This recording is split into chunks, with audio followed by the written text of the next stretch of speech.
hak warga Jakarta untuk memilih gubernur akan dihapus karena gubernur Jakarta akan ditunjuk oleh presiden.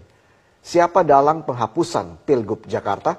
Di saat perhatian publik tertuju ke kampanye calon presiden dan wakil presiden, sebuah peristiwa politik penting terjadi di gedung DPR RI.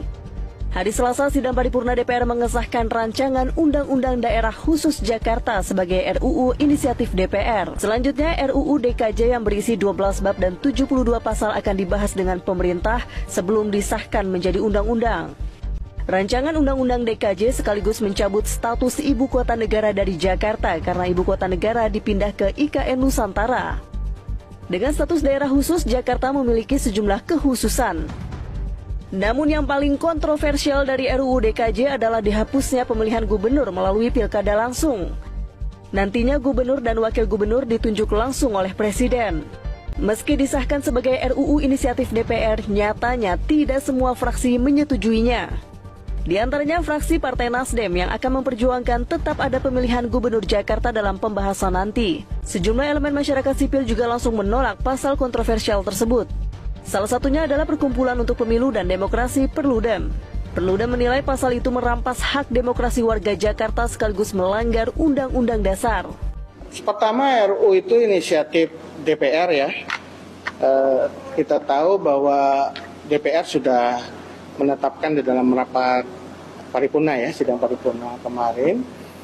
Dan saat ini pemerintah menunggu surat dari DPR yang biasanya disertai dengan rancangan atau draft dari RUU itu.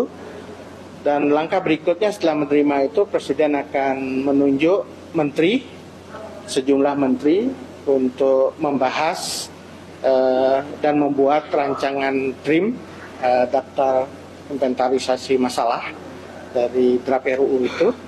Tentu dengan dalam penyusunan tim pemerintah itu akan terbuka pada masukan-masukan dalam masyarakat. Dan setelah tim itu bisa tersusun, maka Presiden akan menerbitkan surat presiden yang akan disampaikan ke DPR mengenai siapa menteri yang akan mewakili pemerintah di dalam pembahasan dengan DPR.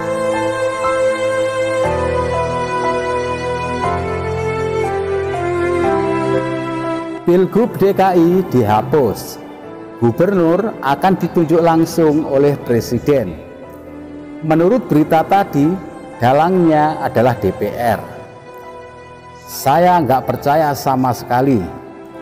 Trik Anda sudah terbaca, Pak Jokowi. Ini pasti intervensi dari Anda, tapi Anda cuci tangan supaya tidak terlihat jelek. Dulu waktu rame-rame 3 periode, katanya yang menginginkan adalah rakyat. Setelah dibongkar oleh pihak PDIP, ternyata Anda sendiri yang minta. Dan setelah ditolak, Anda sakit hati. Ini juga sama. Dugaan saya, ini adalah dalangnya Anda. Dan Anda sudah mempersiapkan Kaisang untuk menjadi gubernur DKI. Saya tidak menuduh, tapi menduga. Rakyat juga punya hak berpendapat dan dilindungi undang-undang.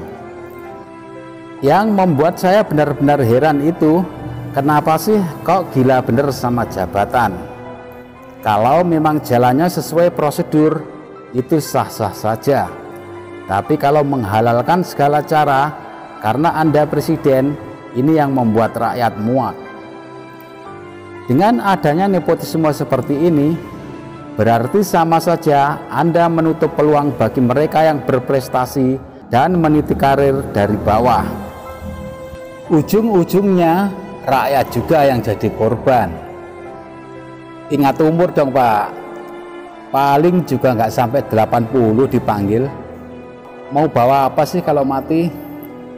Terus yang kedua, ada lagi peraturan baru kerja wajib pajak. Walah Pak, kok tega amat sih? Berapa sih gaji pekerja? Udah harga barang mahal, malah dipotong pajak pula. Terus menanggapi tentang alasan surat suara dikirim ke Taipei lebih awal, takutnya libur tahun baru lama. Aduh Pak Jokowi, buat alasan mbok ya yang logis. Anda ini presiden loh, bukan tukang becak. Masa iya alasan seperti itu dipakai?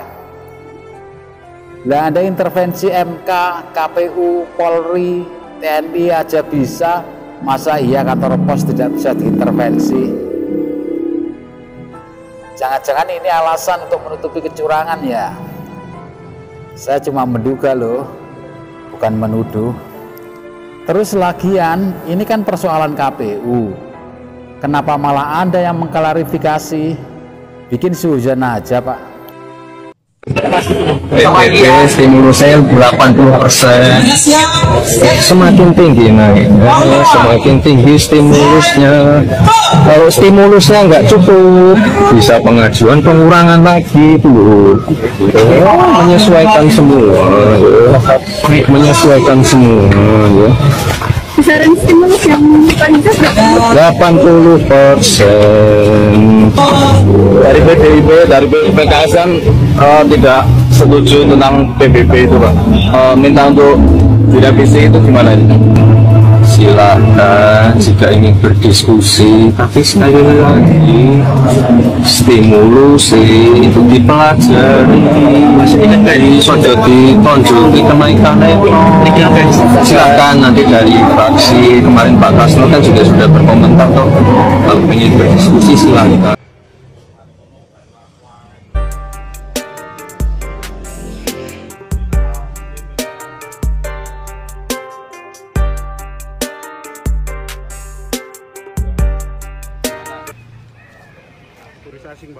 Turis asing yang dari Malaysia, Singapura. Tadi ada juga yang dari lokal, orang dari Riau lah, komplain juga ini. Jadi orang tuh nggak mau foto gitu. Oh, gara-gara ada spanduk itu. Mungkin orang dari pemerintahan juga mungkin. Jadi nggak mau dia, udah kami nggak mau bang katanya. Dia langsung naik mobil gitu.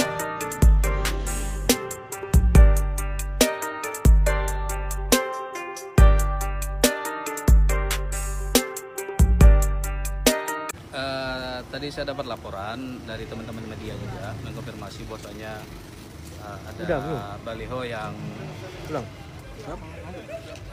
terpasang di lokasi yang ada di belakang saya ini. Namun saya langsung menuju lokasi ke sini untuk memastikan apa benar baliho itu adanya. Namun dalam kesempatan ini kita sudah koordinasi dengan Bawaslu Kota Batam dan juga telah hadir juga dari Panwascam di Kota Batam. Juga sudah saya minta koordinasi dengan Kasatpol PP untuk menindaklanjuti hal baliho ini sesegera mungkin. Yang dilanggar apa, Bang? Ya, karena pemasangannya kan di luar zonasi yang telah ditetapkan.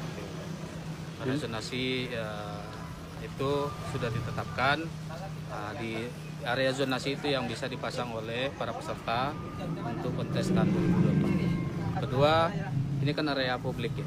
Area publik itu area yang juga dihindari untuk berkampanye, apalagi ini kan ikonnya Kota Batam. Dan tadi saya dapat info dari lapangan bahwasanya sekarang untuk menyambut tahun baru ini banyak juga para wisatawan yang tidak mau berfoto karena terganggu dengan adanya baliho tersebut.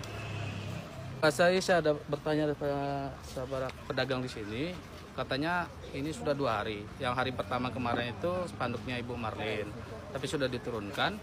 Namun katanya semalam tidak ada, tahu-tahunya hari ini juga muncul lagi dengan spanduk yang saat ini kita saksikan.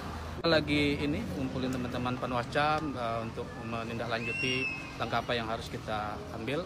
Tapi kita pastikan kita mau akan eksekusi untuk melakukan penurunan.